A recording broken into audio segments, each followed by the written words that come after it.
Então a gente começa com a palavra portanto. E quando nós olhamos o estudo indutivo, a palavra portanto nos remete ao que foi falado anteriormente. Então, não seria uma exegese correta se nós só seguirmos adiante nesse texto aqui e falar, cara, isso aqui, explicar, se nós não olharmos para trás. Então, portanto, na verdade, é um sinônimo de por isso, por consequência, sendo assim, dessa forma. Então, de que forma? Sendo assim como? Então, nós olhamos para o capítulo 1. Nós não vamos ter tempo de explorar e poder ler e explicar todo o capítulo 1, mas eu gostaria de fazer um pequeno panorama, ou talvez uns pontos altos, que nos ajude a entender a perspectiva do coração de Paulo, que foi para com seu filho na fé, Timóteo, o qual se estende para nós, cada um de nós. Então vamos ver que naquela parte que foi lida para homens fiéis, inclui mulher também. São homens e mulheres fiéis. Então, pensando nesse capítulo 1, ele é inteiro nessa perspectiva de que é um incentivo à fidelidade. Então Paulo se encontra então numa prisão romana, na perspectiva de que seria executado, à espera da sua execução. Então ele escreve, para esse filho, Timóteo, lá no versículo 2, ele fala, capítulo 1, versículo 2, a Timóteo, meu filho amado, o meu amado filho.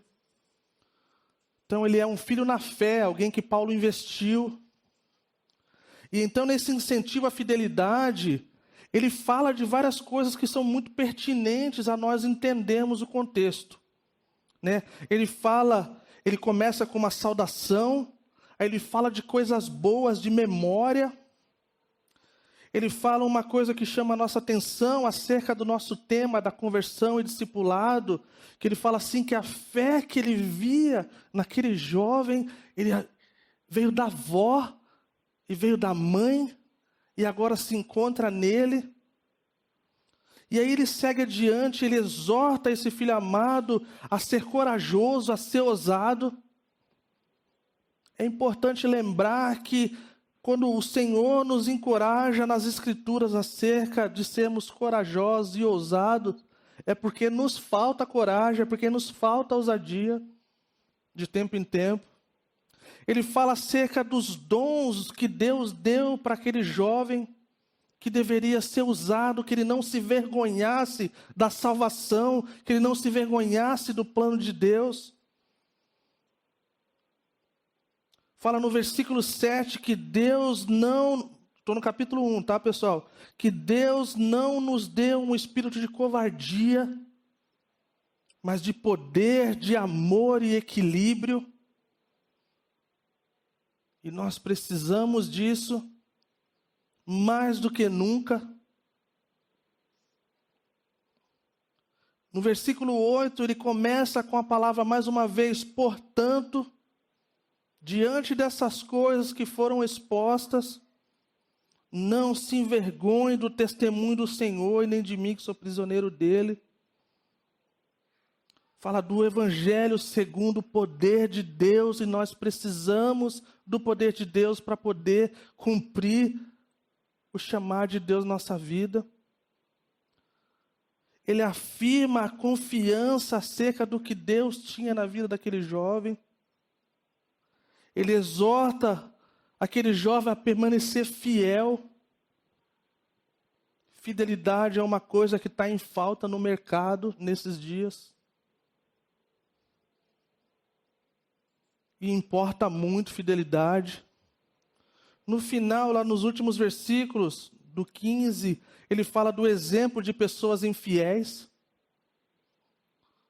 Uma coisa boa aqui que ele gasta um versículo para falar de pessoas infiéis e fala de 16, 18 a pessoas fiéis. Então, botar na balança aí, vamos botar a fidelidade aí um pouco exaltada. Coisa boa,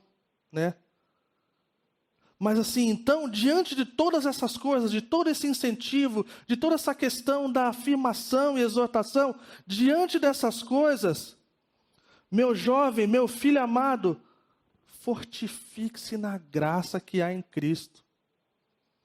Fortifique-se não é uma palavra muito, parece contemporânea, assim, né? Tipo assim, não faz, pelo menos não faz parte, eu tenho 40 anos, sou tão novo assim, mas não faz parte do meu vocabulário. Não sei como é que falaria, tipo assim, cara, fica forte aí, fica firme. Acho que era o que eu falaria. Ó, filho amado, fica firme aí, cara. Esse é o coração da coisa. Não é somente a questão de se fortificar, mas de permanecer firme, cara. Fica firme. Então, olha que interessante. Paulo sabia,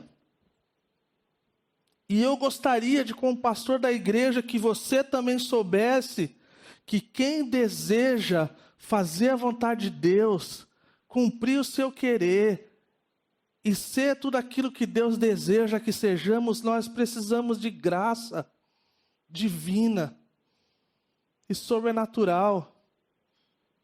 E Paulo, então, dentro dessa perspectiva de um encorajamento ao seu filho, que há uma leitura de 25 encorajamentos de Paulo para Timóteo. Se vê nas cartas, você consegue pontuar. Então, essa afirmação de um dos 25 encorajamentos de Paulo para seu filho, nos dá a entender, através de cada coisa que a gente lê acerca de Timóteo, e a história nos diz que aparentemente era alguém tímida. Era um cara que precisava constantemente ser encorajado diante de grande responsabilidade que foi dada a ele. E a gente não precisa ir muito longe, não precisamos ir para o primeiro século para nos identificar. Muitos de nós somos assim. Nós precisamos ser afirmados. Então, diante do coração do discipulado, faz com que isso se torne corpo. Não existe nada tão importante num dia que você está para baixo, de você ver alguém que ama a sua vida e que se importa com você e que afirma a verdade sobre a sua vida. E a gente subestima isso, gente. Cara, eu tenho um amigo meu, cara, que ele gasta horas mandando mensagens para as pessoas. Com versículos diferentes, com coisas que ele orou. E eu falo, gente, você pode estar, cara, como for. Quando você pega alguma coisa que alguém orou por você, alguém pensou em você, cara, isso faz diferença. Então ele está falando aqui, ó, cara, talvez você é tímido, talvez você esteja desencorajado, cara. Talvez está pensando, cara, que cara maluco, mais responsabilidade, cara, que eu... Mas ele olha e fala assim, cara, eu vou te mostrar que não é somente ser forte. Não é só você ir para a academia.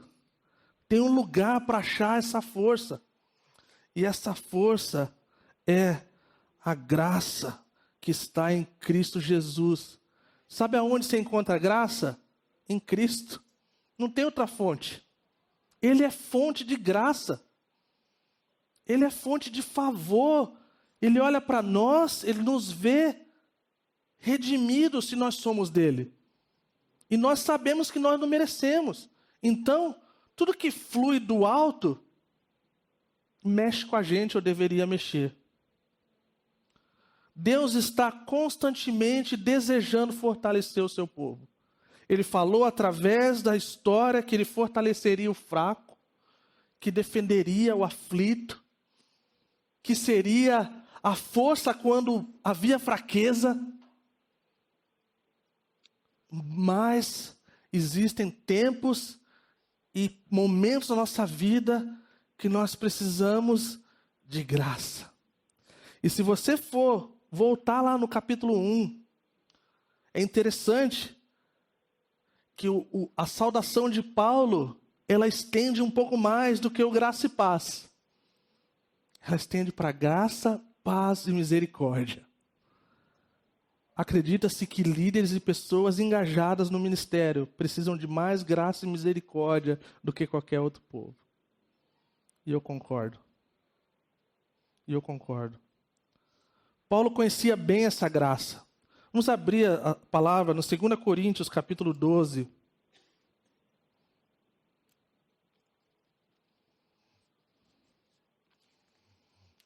um texto muito conhecido para muitos de nós. 2 Coríntios, capítulo 12, versículo 9 e 10. Vamos lá, a partir do versículo 8. 3 vezes roguei ao Senhor que tirasse de mim. Está falando do espinho da carne dele. Versículo 9. Mas ele me disse, minha graça é suficiente para você, pois o meu poder se aperfeiçoa na fraqueza. Portanto, eu me gloriarei ainda mais alegremente em minhas fraquezas, para que o poder de Cristo repouse em mim. Olha isso, gente. A minha graça, o Senhor falou, a minha graça te basta. A minha graça é suficiente para você. Quer saber, Paulo? Você está com esse espinho na carne aí, cara? Mas quer saber? Descansa na minha liderança. Descansa no que eu tenho para a sua vida, cara. E assim o Senhor faz conosco. Assim o Senhor faz conosco. Amém? E ele segue então, fortaleça-se, voltando para o texto, na graça que há em Cristo Jesus, e as coisas que me ouviu dizer na presença de muitas testemunhas. Que coisas são essas? Quais foram as coisas que o jovem Timóteo ouviu diante de testemunhas e pessoas? Nós sabemos e já estudamos sobre a questão de como funcionava o discipulado no primeiro século. Essa questão de estar perto, essa questão de querer aprender com o mestre, ser como o seu mestre, fazer as coisas que o seu mestre fazia. Imaginem um dos teólogos e missionários mais radicais que o mundo já viu. Imagina você, tímido, com medo, diante desse cara, e recebendo graça, e recebendo exortação, e recebendo palavras. Paulo falando, Timóteo, lembra das coisas que eu preguei, lembra das coisas que eu ensinei quando você estava junto. Há quem diga que talvez possa ser essa testemunha, pode ser a questão da ordenação pastoral de Timóteo, onde outros líderes afirmavam sobre a vida dele. Nós seguimos esse exemplo quando nós ordenamos alguém como pastor. Nós chamamos diante das muitas testemunhas que é o corpo de Cristo e nós afirmamos o dom de Deus sobre a vida da pessoa que está sendo ordenada. Em 1 Timóteo, capítulo 6, versículo 12, dá essa ideia. A gente pode ler para nos ajudar aí. 1 Timóteo, capítulo 6, versículo 12. Vamos lá, versículo 11. 1 Timóteo, capítulo 6, versículo 11. Você, porém, homem de Deus, fuja de tudo isso, busca a justiça, a piedade, a fé e o amor, a perseverança e a mansidão. Combata o bom combate da fé. Tome posse da vida eterna, para a qual você foi chamado e fez boa confissão, na presença de muitas testemunhas. Pode ser disso que ele está falando. Nós precisamos dessas testemunhas, pessoal. Nós precisamos para viver, nós não precisamos ter necessidade de sermos afirmados para a nossa identidade ser formada. Não é isso que eu estou falando. O que eu estou falando é que a questão do discipulado, a questão do cuidado um do outro, na verdade, o tema de conversão e discipulado pode ser vice-versa, discipulado e conversão. Acredita-se que o discipulado pode acontecer antes da conversão. Acredita-se que o cuidado, ele é uma porta de entrada aos corações duros. Então, quando nós olhamos para o que nós temos proposto como comunidade, de uma comunidade que existe para conectar as pessoas com Deus, umas com as outras e com o mundo, isso nos lembra que nós precisamos cuidar uns dos outros, Isso nos lembra que nós precisamos ensinar uns aos outros, nós devemos ser testemunhas e sermos aquelas que são testemunhadas. Então a gente vai ver pessoas sendo tocadas por Deus e os seus corações sendo transformados. E seguindo adiante, ele fala então, confie a homens e mulheres fiéis que sejam também capazes de ensinar aos outros. Nos dias de hoje, falar que Deus nos dá dons, talentos, recursos e coisas que não é para nós, é revolucionário. Que o que é meu, eu conquistei. Tire Deus daí para você ver o que é seu. O que nós ouvimos é que Deus é o universo. Não, Ele não é. Ele é o Criador do universo. Isso é ortodoxia. Deus é o Criador do universo. Ele é o que sustenta tudo na palma de suas mãos. Ele é tão grande que os céus dos céus não pode detê-lo. Então, o seu salário, o seu tempo, a sua casa, os seus dons, a sua graduação, seja o que for, vem de Deus. O autor de todas as coisas, o Criador de todas as coisas. Então, quando nós vemos isso aqui, nós lembramos que não é para nós. As coisas que nós ouvimos e testemunhamos e vivenciamos, elas têm um propósito. Se quisermos cumprir o chamado de Deus na nossa vida e sermos o povo que Deus deseja que sejamos, precisamos investir, treinar e liberar pessoas. E isso é um quebra de paradigma nos dias de hoje, devido ao contexto do evangelicalismo que nós vivemos no Brasil. Quando nós olhamos para Mateus capítulo 28, versículo 16 a 20, eu gostaria de ler com vocês, mesmo sabendo que uma boa parte de vocês conhece esse texto, talvez sabe de cor.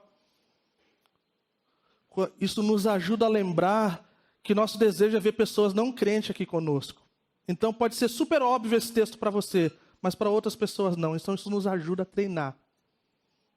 Com a nossa linguagem, nos ajuda a lembrar que tem pessoas que não sabem nem onde abrir aonde é Mateus capítulo 28. Então eu gostaria de ler esse texto com vocês. Talvez um dos textos mega conhecidos ao redor do mundo. Que diz assim, versículo 16. Os 11 discípulos foram para Galiléia, para o monte que Jesus lhes indicara. Quando o viram, o adoraram, mas alguns duvidaram. Então Jesus aproximou-se deles e disse, foi-me dado toda a autoridade nos céus e na terra. Portanto, vão e façam discípulos de todas as nações, batizando-os em nome do Pai, do Filho e do Espírito Santo, ensinando-os a obedecer a tudo que eu lhes ordenei. Eu estarei sempre com vocês até o fim. Se nós estivéssemos num período de análise do texto, observando o texto no estudo indutivo, nós deveríamos rabiscar. No versículo 19, portanto, diante do que? Toda autoridade foi-me dada nos céus e na terra. Então, por causa disso, ele segue. Vão e façam discípulos. Um rabisco aí. Discípulos não nascem discípulos, eles são formados. Batizando-os, seguindo adiante, ensinando-os a obedecer. Esse texto é um dos textos mais claros sobre o que na teologia é chamado de sacerdócio universal do crente. Nós, de alguma forma, interpretamos no passado que isso aqui era coisa de missionário, que ia para a África, que ia para a Ásia. Então, nós sentamos no banco de trás e ficarmos de boa. Eu já falei isso, já teve essa frase aqui na igreja, eu toquei o pau um tempo atrás, logo quando eu cheguei. Que missão é feito... Lembra disso aí? Missão é feito com o pé de não sei quem, com o joelho de que ora e com a mão de contribui. Já ouviram falar disso aí? Missão é feita com o pé dos que vão, com o joelho dos que ficam e oram, e com a mão dos que dão.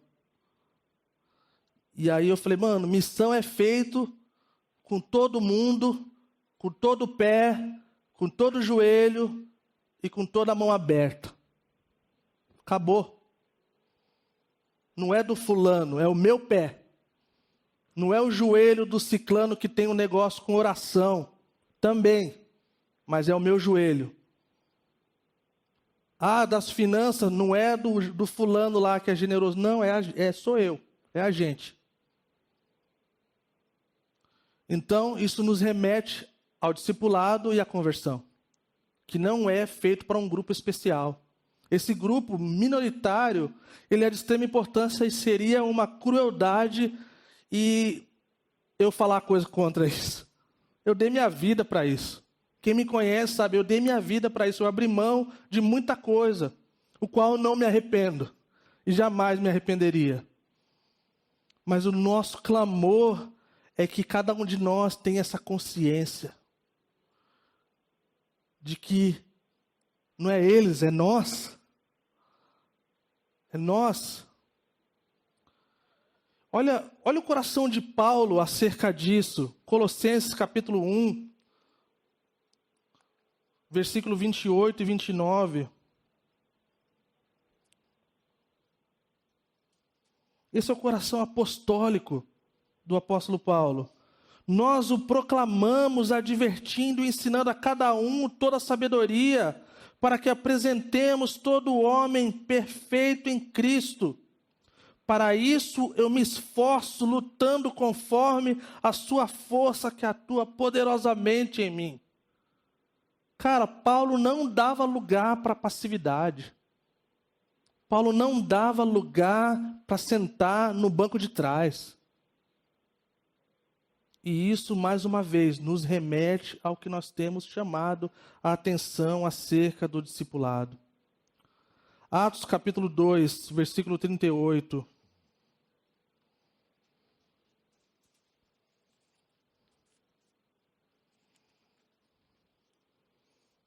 Atos capítulo 2, versículo 38, diz assim: Pedro respondeu: arrependam-se, cada um de vocês seja batizado em nome de Jesus Cristo para perdão dos seus pecados e receberão o dom do Espírito Santo. O discipulado e a conversão é algo de extrema importância e significância na vida cristã e na formação espiritual. Qual é a importância da conversão genuína e do discipulado cristão na vida da comunidade? Pessoal, nós precisamos ter uma compreensão correta do que é uma verdadeira conversão, profunda e centrada em Cristo, e seguida de um crescimento genuíno, contínuo na fé através do discipulado. A igreja precisa mudar a sua abordagem do evangelismo para que as pessoas possam experimentar o que é verdadeiro. O que de fato é se tornar um discípulo de Cristo. E aí, a gente vai ver que a gente está lidando com coisas que a gente tem dificuldade de entender se de fato as pessoas são convertidas.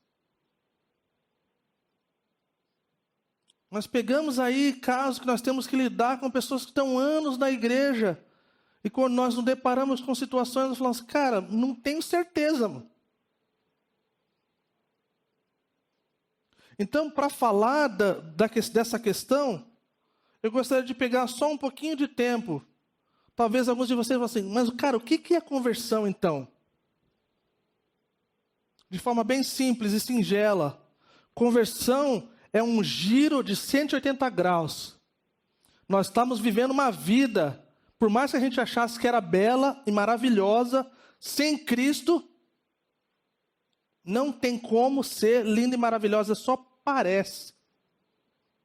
É viver uma vida, de virar completamente uma vida de alguém do pecado para Cristo. Então encontra a salvação. É da adoração de ídolos, o qual nós nos prostrávamos, mesmo não nos prostrando de joelho, seja ele o sexo, seja ele o dinheiro, seja ele o que for. Nós então saímos desse lugar de adoração de ídolos para adoração a Deus. Nós saímos desse lugar da autojustificação, de falar, cara, eu sou justo. Eu faço isso, eu faço aquilo. Então eu me deparo, sou justificado por Cristo. É uma obra que só Ele pode fazer. Então, eu sou tirado desse governo que impera sobre a minha vida do meu ego, onde o eu é a coisa mais importante, a minha vontade, os meus desejos, o meu querer é mais importante. Então, me submeto ao governo de quem é capaz de governar com santidade, com pureza, com justiça, que não tem rabo preso com ninguém, não tem sombra de nada que é ruim. A conversão acontece quando Deus desperta aqueles que estão espiritualmente mortos e os capacita a se arrependerem dos seus pecados e terem fé em Cristo. Podemos lembrar desses dias. E eu nunca vou esquecer do dia que isso aconteceu para mim. Porque eu tinha consciência, naquele momento, eu tinha plena consciência. Se fosse um desenhista como o Matt, eu teria desenhado, eu tenho a imagem na minha cabeça, mas nunca vou conseguir, eu só consigo fazer um hominho com uns palitinhos assim. Mas eu consigo, a imagem que eu tinha era que era uma máquina de lavar, que saindo toda coisa ruim assim. E o Senhor me purificando. E foi o dia que eu me senti mais puro na minha vida. E desde aquele dia, minha vida nunca mais foi a mesma. É uma mudança radical naquilo que cremos e fazemos. Não dá para ficar a mesma coisa, gente. Não dá. Quando Jesus nos chama a tomarmos a nossa cruz e seguirmos, Ele está nos chamando à conversão, a um caminho que sabemos para onde é o norte.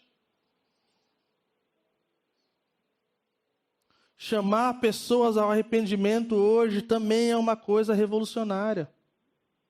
Quem é você para dizer que eu preciso me arrepender de coisas que eu nem acho que é errado?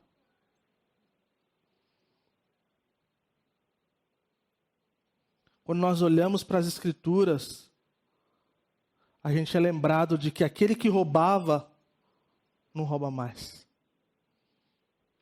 Aquele que traía, não trai mais. Aquele que era alcoólatra, não bebe mais.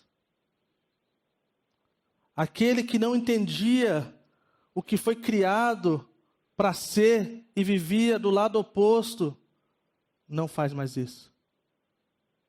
E a lista segue, pessoal.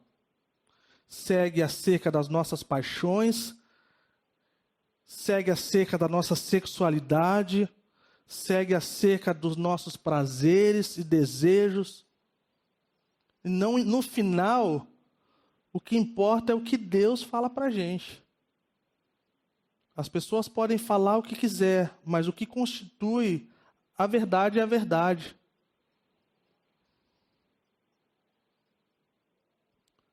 Então, pensando nisso, no aspecto da conversão, para quem está conosco por pouco tempo, ou talvez já está um tempo e está tentando entender, é isso, cara. Tem vários elementos que você pode pensar e que pode te ajudar. Uma coisa que é muito normal é você não ter convicção de que se você morrer, você vai para o céu. Isso era uma coisa que me atordoava. Nem dormir eu queria. Eu era sonâmbulo. Para mim, dormir 3, 4 horas na juventude, tipo assim, tá beleza. Agora, se deixar agora, filho, a confiança da salvação me leva por...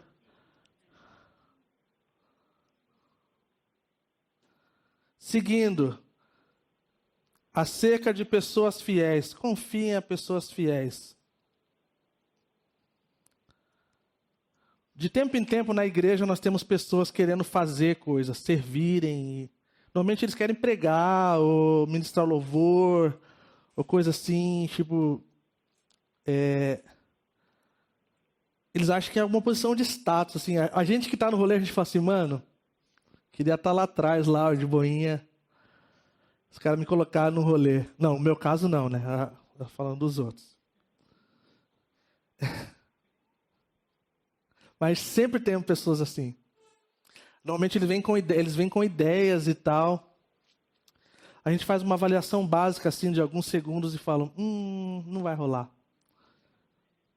Na Calvary Mundial, há esse discurso acerca de um acróstico chamado FAT. FAT em inglês é gordo, tá? Mas não tem nada a ver com gordice. Tá? O pastor é gordo, né? Não tem nada a ver com gordofobia, essa coisa, tá? Tipo assim, cara, meu sonho mesmo era ser magrinho.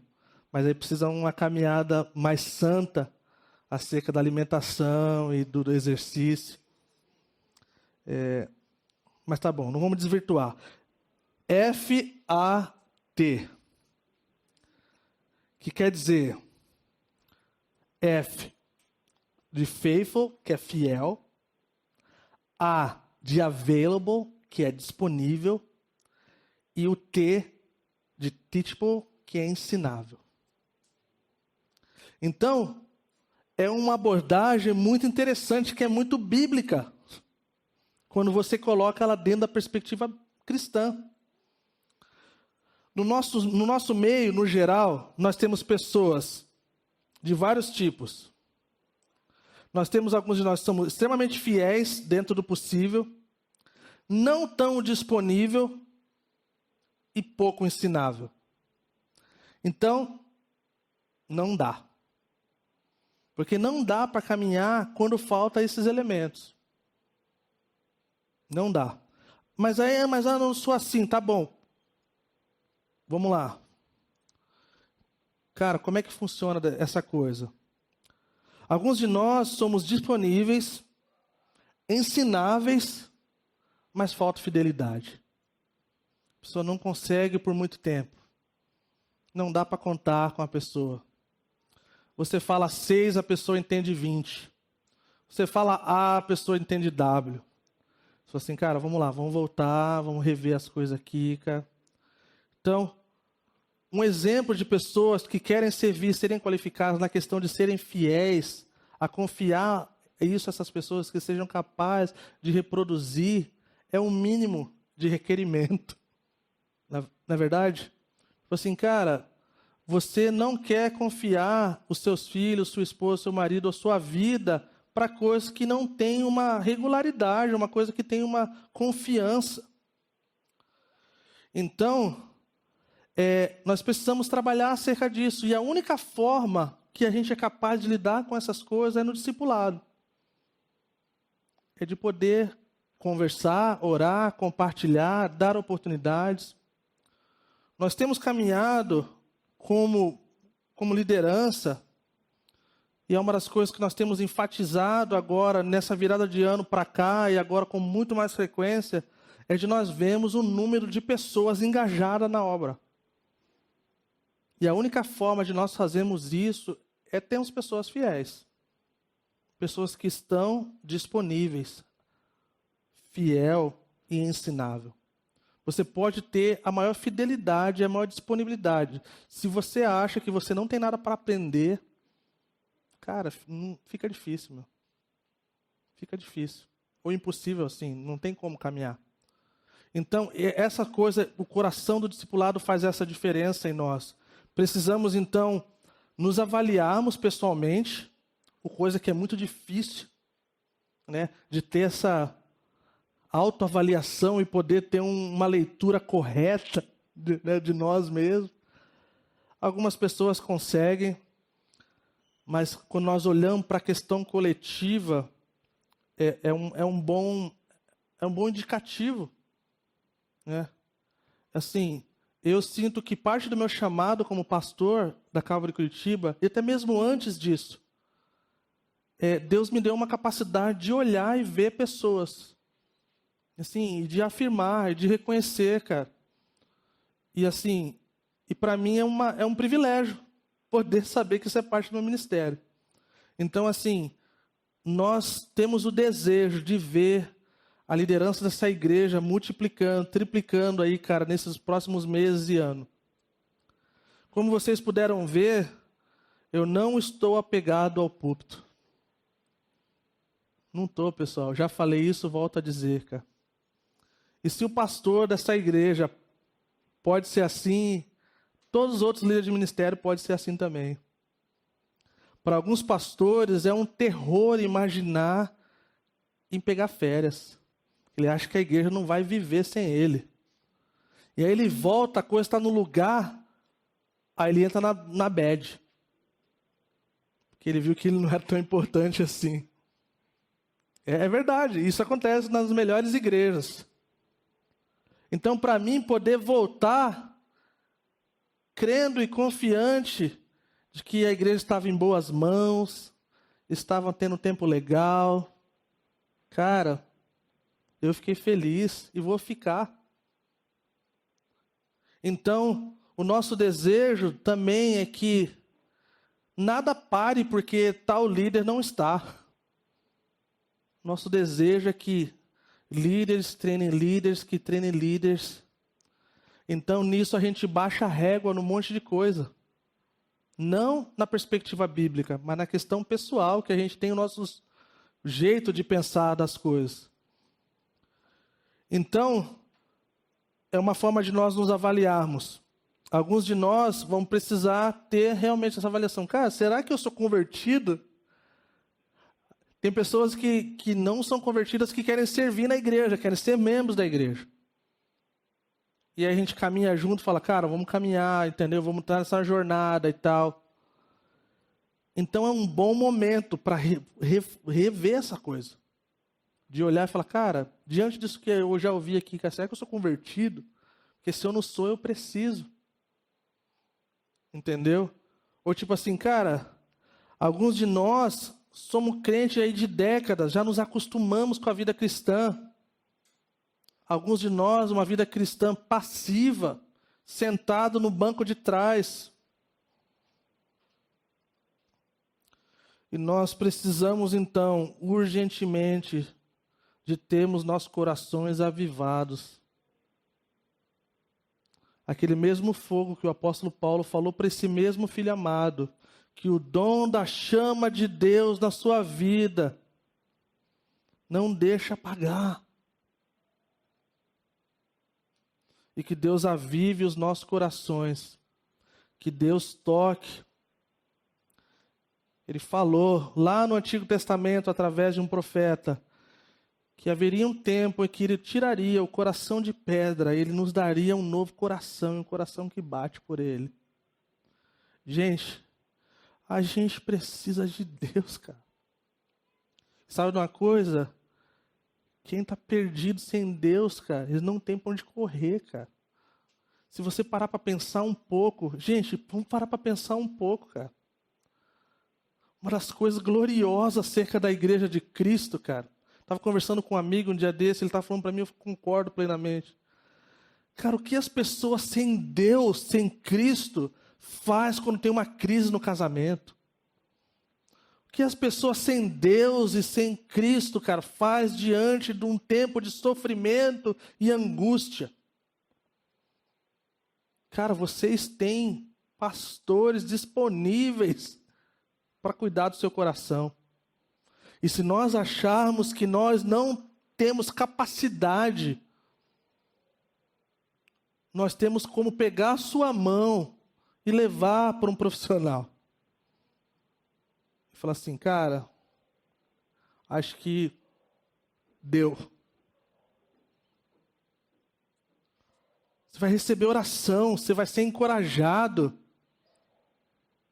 Nesses últimos meses, nossa comunidade tem pessoas recebido como família. Coisas que nunca receberam na sua família. De falar assim, cara, isso aqui eu nunca tinha experimentado, a galera está se dando, está cuidando, cara.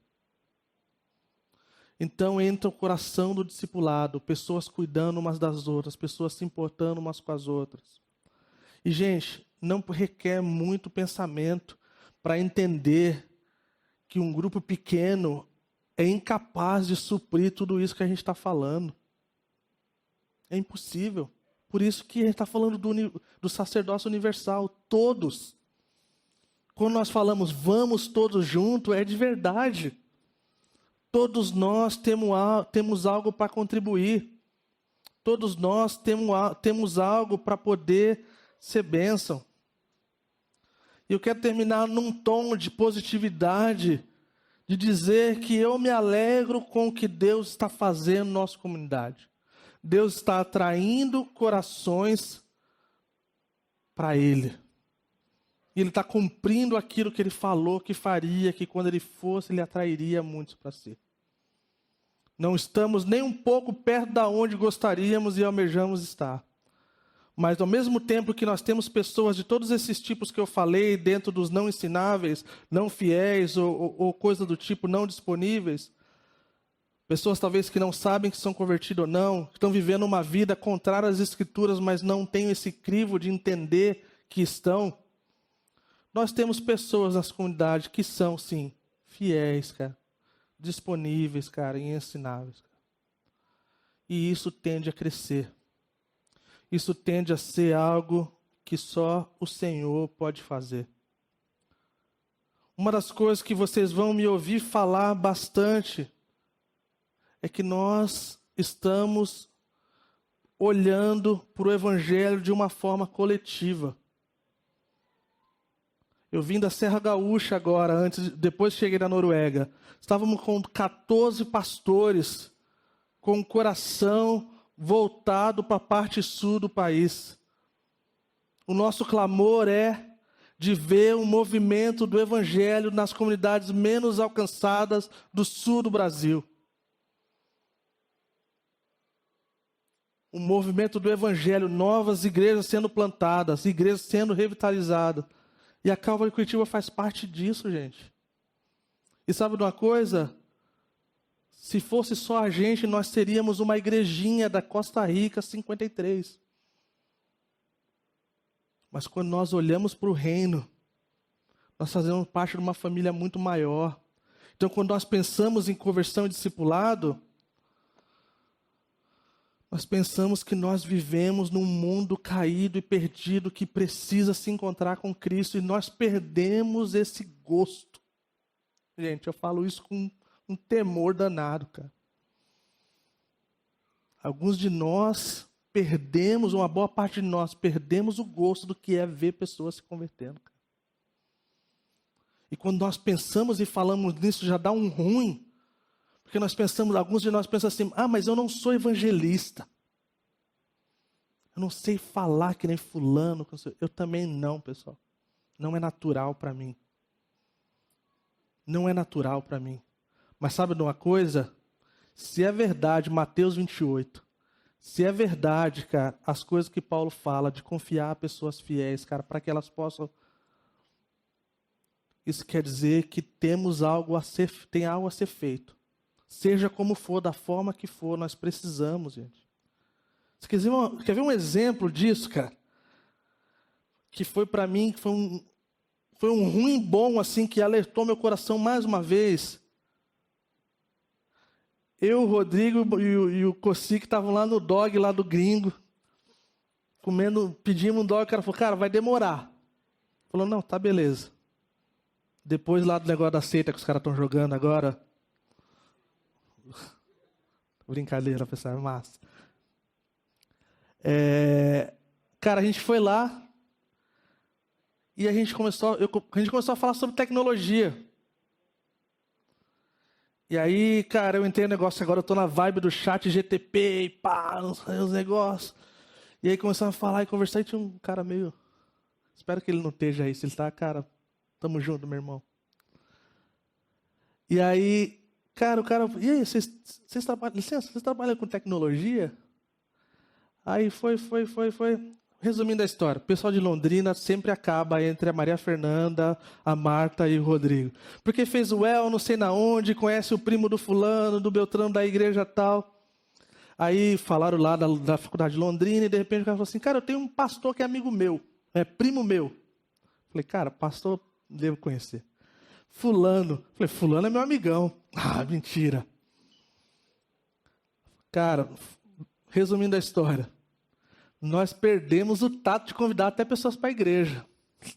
Olha, o cara falou para mim assim, falou para a gente de final. Então, rola um convite assim, um visitar, Falei, cara, você é meu convidado especial.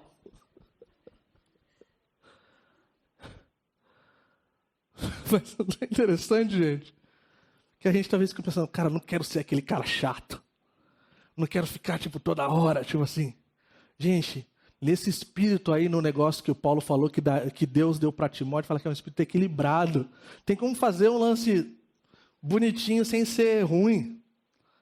Então, pessoal, meu encorajamento para a gente, a nós olharmos a nossa realidade, nós avaliarmos nossos corações acerca da fidelidade, da disponibilidade e de questão de sermos ensináveis. Nós olharmos para a questão de que nós precisamos ter um interesse acerca das pessoas. Entender aonde elas estão. Em que ponto do discipulado elas estão. Elas estão no ponto de que ainda não se converteram, já se converteram e não estão nos primeiros passos, já estão há muito tempo e precisam de um tranco. E eu fecho nesse tom dizendo que nós estamos falando de relacionamentos verdadeiros, não falso, não com uma intenção, com um coração errado, mas algo genuíno, algo que de verdade se importa com as pessoas. Lá fora, pessoal, as pessoas estão sentindo falta de bondade. As pessoas não estão mais acostumadas com bondade. Vamos ser o povo da bondade. O pessoal está cansado do ódio. Vamos ser o povo que ama. Vamos ser o povo que está disposto a viver tudo aquilo que Cristo deseja para nós. Amém?